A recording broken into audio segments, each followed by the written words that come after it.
Everyone, learn സിമാറ്റിക്സിന്റെ മറ്റൊരു ക്ലാസ്സിലേക്ക് എല്ലാവർക്കും സ്വാഗതം. ഇന്ന് നമുക്ക് കെമിസ്ട്രിയിലെ സർഫസ് കെമിസ്ട്രി എന്ന് പറയുന്ന ടോപ്പിക് ഡിസ്കസ് ചെയ്യാം. Okay,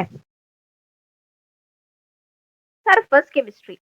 surface chemistry is the phenomenon occurring at the surface. ആ പേരിൽ നിന്ന് തന്നെ നമുക്ക് ആ ഒരു മീനിങ് കിട്ടും. സർഫസ് കെമിസ്ട്രി എന്ന് പറഞ്ഞാൽ സർഫസിൽ നടക്കുന്ന പ്രക്രിയയെ കുറിച്ചാണ് നമ്മൾ പഠിക്കുന്നത്. അപ്പൊ ആദ്യം തന്നെ നമുക്ക് പഠിക്കേണ്ടത് എന്താണ് അഡ്സോർപ്ഷൻ എന്നാണ്. അബ്സോർപ്ഷൻ എന്താണെന്നൊക്കെ നമ്മൾ ചെറിയ ക്ലാസ്സുകളിലൊക്കെ പഠിച്ചിട്ടുണ്ടാവാം. അബ്സോർപ്ഷൻ എന്ന് പറഞ്ഞാൽ മോളിക്കുലാർ സ്പീഷീസിനെയോ പാർട്ടിക്കിൾസിനെയോ അകത്തേക്ക് വലിച്ചെടുക്കലാണ് അബ്സോർപ്ഷൻ എന്ന് ഉദ്ദേശിക്കുന്നത്. അപ്പൊ അകത്തേക്ക് വലിച്ചെടുക്കുക എന്ന് പറഞ്ഞാൽ ഈ അകത്തെ ഭാഗത്തെ നമ്മൾ ബൾക്ക് എന്നാണ് സൂചിപ്പിക്കുന്നത്. അപ്പൊ ബൾക്കിലേക്ക് പാർട്ടിക്കിൾസിനെ വലിച്ചെടുക്കുകയാണെങ്കിൽ അതിനെ നമ്മൾ അബ്സോർപ്ഷൻ എന്ന് വിളിക്കുന്നു. അഡ്സോർപ്ഷൻ ആണെങ്കിൽ ബൾക്കിലേക്ക് പോകുന്നില്ല, പാർട്ടിക്കിൾസ് സർഫസിൽ തന്നെ നിൽക്കുകയാണ് ചെയ്യാം. അപ്പൊ അഡ്സോർപ്ഷൻ എന്താണെന്ന് ചോദിച്ചാൽ it is the accumulation of molecular species at the surface rather than in the bulk of a solid or liquid. സോളിഡിനും ലിക്വിഡിനും ഒക്കെ അഡ്സോർപ്ഷൻ നടത്താനായിട്ട് സാധിക്കും. ഈ അഡ്സോർപ്ഷനിൽ രണ്ട് ടേമുകൾ നമുക്ക് പഠിക്കാനുണ്ട്, അഡ്സോർബെന്റും അഡ്സോർബേറ്റും. ഓക്കെ, ആരാണോ അഡ്സോർപ്ഷൻ നടത്തുന്നത് അതാണ് അഡ്സോർബെന്റ്.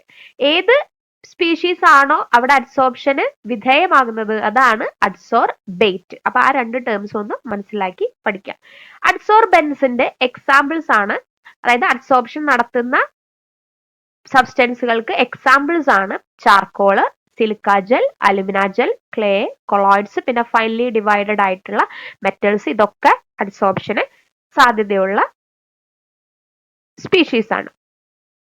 ഇനി അഡ്സോർപ്ഷന്റെ എതിർ പ്രക്രിയ അതിനെയാണ് ഡീസോർപ്ഷൻ എന്ന് പറയുന്നത്. അതായത് അഡ്സോർപ്ഷൻ എന്ന് പറയുമ്പോൾ സർഫസിലെ മോളിക്യൂൾസ് വരുന്നു. ഡീസോർപ്ഷൻ എന്ന് പറയുന്ന ഈ അഡ്സോർബ് ചെയ്യപ്പെട്ട ആൾക്കാർ തിരിച്ചു പോകുന്നു, അതിനെ റിമൂവ് ചെയ്യുന്നു. അതിനെയാണ് ഡീസോർപ്ഷൻ എന്ന് പറയുന്നത്. അപ്പൊ process of removing an adsorbed substance from a surface is desorption. ഇനി ഈ അഡ്സോർപ്ഷനെയും അബ്സോർപ്ഷനെയും ഒരുമിച്ച് നടക്കുകയാണെങ്കിൽ നമ്മൾ അപ്പോൾ പറയുന്ന പേരാണ് സോർപ്ഷൻ എന്ന്. അപ്പൊ സോർപ്ഷൻ എന്ന് പറയുന്നത് adsorption and absorption taking place simultaneously. അപ്പൊ ഈ ടേമുകളൊക്കെ ഒന്ന് ഓർത്തു വെക്കുക. ഡീസോർപ്ഷൻ, സോർപ്ഷൻ, അഡ്സോർബെന്റ്, അഡ്സോർബേറ്റ്, പിന്നെ അഡ്സോർബൻസിന് ചില എക്സാമ്പിളുകൾ. നെക്സ്റ്റ് നമുക്ക് അഡ്സോർപ്ഷന്റെ മെക്കാനിസം അഥവാ അഡ്സോർപ്ഷൻ നടക്കുമ്പോൾ എന്തൊക്കെ ചേഞ്ചസ് വരുന്നുണ്ട് എന്നുള്ളത് നോക്കാം. Okay, adsorption increases with the increase of surface area. നമുക്കറിയാം അഡ്സോർപ്ഷൻ ഒരു സർഫസ് ഫിനോമിനൻ ആണ്. അപ്പോൾ സർഫസ് ഏരിയ കൂടും തോറും അഡ്സോർപ്ഷൻ കൂടും. ഇത് തന്നെ നമ്മൾ ഒരു നിശ്ചിത ടെമ്പറേച്ചറിലും പ്രഷറിലും ആണ് പറയുന്നത്. ടെമ്പറേച്ചറും പ്രഷറും വേരിയേഷൻ വന്നാൽ അതിന് ചെറിയ മാറ്റങ്ങളൊക്കെ വരാം. ഓക്കെ, ഇനി അഡ്സോർപ്ഷൻ നടക്കുമ്പോൾ അവിടെ സർഫസ് ഏരിയ കുറയാണ് ചെയ്യുന്നത്. അപ്പൊ ഈ decrease in surface area heat ആയിട്ടാണ് പുറത്തേക്ക് വരുന്നത്. അപ്പൊ അഡ്സോർപ്ഷൻ എന്ന് പറയുന്നത് ഹീറ്റ് ഇവോൾവ് ചെയ്യുന്ന ഒരു പ്രോസസ്സാണ്. അതുകൊണ്ട് തന്നെ നമ്മൾ അതിനെ എക്സോതെർമിക് ആണെന്ന് പറയും. അപ്പൊ അഡ്സോർപ്ഷൻ ഒരു എക്സോതെർമിക് പ്രോസസ് ആണ് എന്നുള്ളത് പഠിക്കാം. അതുകൊണ്ട് തന്നെ അതിന്റെ എൻതാൽപി ചേഞ്ച് അഥവാ ഡെൽറ്റ എച്ച് എന്നുള്ളത് നെഗറ്റീവ് ആയിരിക്കും. അപ്പൊ അഡ്സോർപ്ഷന്റെ ഡെൽറ്റ എച്ച് എപ്പോഴും നെഗറ്റീവ് ആയിരിക്കും. ഓക്കെ, അപ്പൊ ഡെൽറ്റ എസും എപ്പോഴും എന്തായിരിക്കും? നെഗറ്റീവ് ആയിരിക്കും. എൻട്രോപ്പി ചേഞ്ചും നെഗറ്റീവ് ആയിരിക്കും. കാരണം എൻട്രോപ്പി കുറയാണ് ചെയ്യുക. അഡ്സോർപ്ഷൻ നടക്കുമ്പോൾ എൻട്രോപ്പി കുറയാണ് ചെയ്യുക. അപ്പൊ എൻട്രോപ്പി ചേഞ്ചും നെഗറ്റീവ് ആയിരിക്കും, ഡെൽറ്റ എച്ചും നെഗറ്റീവ് ആയിരിക്കും. അപ്പൊ ഇത്രയും പോയിന്റ്സ് പഠിക്കാം. അടുത്ത നമുക്ക് ടൈപ്സ് ഓഫ് അഡ്സോർപ്ഷൻ നോക്കാം. അഡ്സോർപ്ഷൻസ് മെയിൻ ആയിട്ട് രണ്ട് തരത്തിൽ നമ്മൾ പറയുന്നുണ്ട്, ഫിസിസോർപ്ഷൻ എന്നും കെമിസോർപ്ഷൻ എന്നും. അതായത് ഫിസിക്കൽ അഡ്സോർപ്ഷൻ എന്നും കെമിക്കൽ അഡ്സോർപ്ഷൻ എന്നും.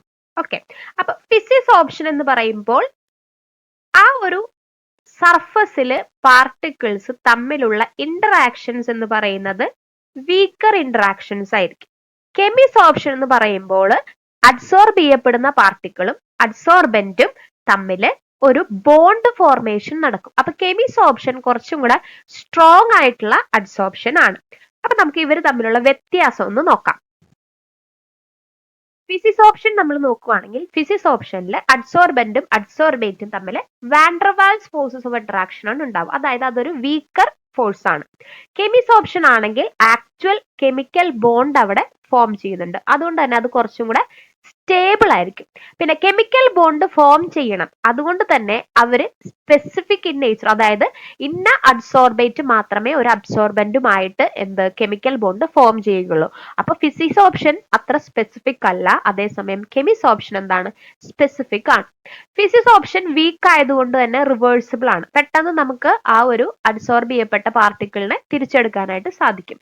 കെമിസ് ഓപ്ഷൻ ഇറിവേഴ്സിബിൾ ആണ്, ബോണ്ട് ഓൾറെഡി ഫോം ചെയ്ത് കഴിഞ്ഞു, അപ്പോൾ അത് ഇറിവേഴ്സിബിൾ ആണ്. Okay, physisorption depends on the nature of gas. More easily liquefiable gases are adsorbed readily. പെട്ടെന്ന് ലിക്വിഫൈ ചെയ്യാൻ പറ്റുന്ന ഗ്യാസുകളൊക്കെ നമുക്ക് പെട്ടെന്ന് അഡ്സോർബ് ചെയ്യാനായിട്ട് സാധിക്കും. കെമിസ് ഓപ്ഷൻ അങ്ങനെ തന്നെ നേച്ചർ ഓഫ് ഗ്യാസിനെ ഡിപ്പെൻഡ് ചെയ്യുന്നുണ്ട്.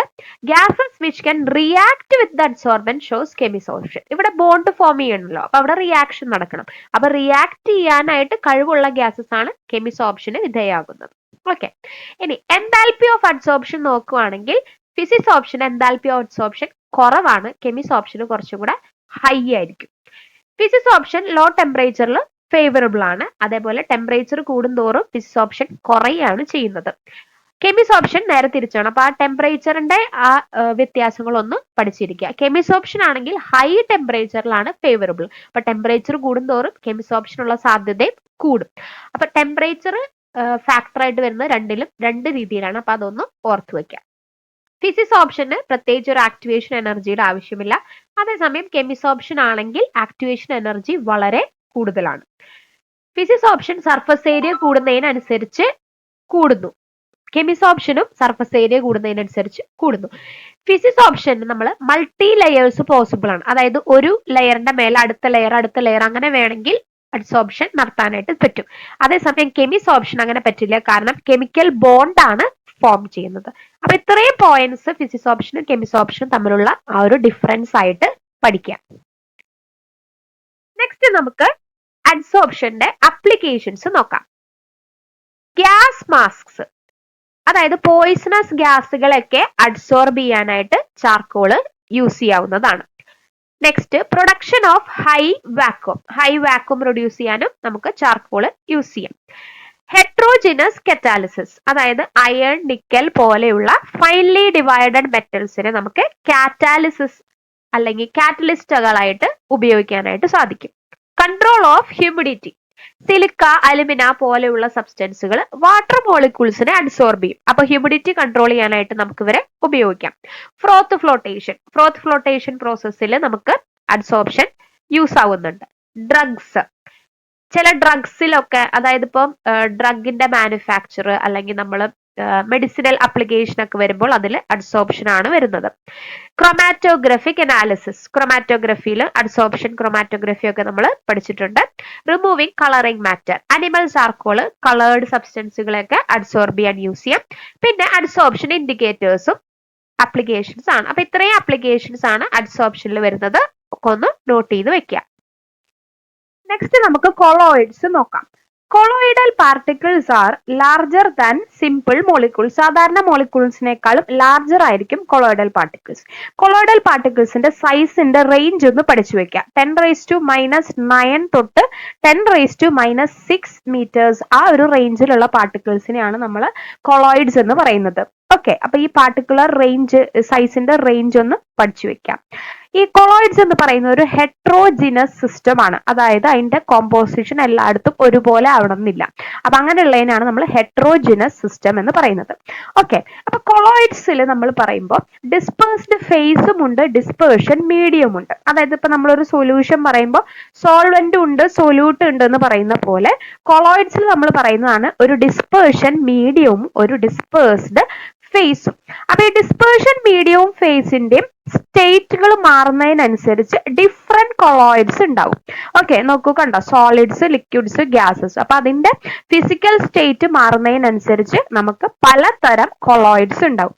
ഇത് പഠിക്കണം. ടൈപ്സ് ഓഫ് കൊളോയിഡ്സും അതിന്റെ എക്സാമ്പിൾസും നമ്മൾ കൃത്യമായിട്ട് പഠിക്കണം. ചിലപ്പോൾ എക്സാമ്പിൾ തന്നിട്ട് ഏത് തരം കൊളോയിഡ് ആണെന്ന് ചോദിക്കാം. ഓക്കെ, അപ്പൊ നമുക്ക് ഫസ്റ്റ് കാറ്റഗറി നോക്കാം. സോളിഡ് ഇൻ സോളിഡ്, അതായത് രണ്ടും സോളിഡ് ആണെങ്കിൽ അതിനെ നമ്മൾ സോളിഡ് സോൾ എന്ന് വിളിക്കും. Solid sol. ഓക്കെ, അപ്പൊ സോളിഡ് ആയതുകൊണ്ട് നമുക്ക് പെട്ടെന്ന് പഠിച്ചെടുക്കാം. ഗ്ലാസ്, ജെം സ്റ്റോൺസ്, ഇതൊക്കെ എന്താണ്? സോളിഡ് സോൾ ആണ്. കളേർഡ് ഗ്ലാസസ്, സ്റ്റോൺസ് ഒക്കെ. ഓക്കെ, നെക്സ്റ്റ് നമ്മൾ നോക്കുകയാണെങ്കിൽ സോളിഡ് ഇൻ ലിക്വിഡ്, അങ്ങനെയുള്ളതിനാണ് നമ്മൾ സോൾ എന്ന് പറയുന്നത്. അപ്പം സോളിഡ് ആണ് ഡിസ്പേഴ്സ്ഡ് ഫേസ്, ലിക്വിഡ് ആണ് മീഡിയം. അപ്പൊ ആ കാറ്റഗറിയിൽ സോൾ എന്ന ടൈപ്പ് ഓഫ് കൊളോയിഡിൽ വരുന്നതാണ് പെയിന്റും സെൽഫ് ഫ്ലൂയിഡ്സും ഒക്കെ.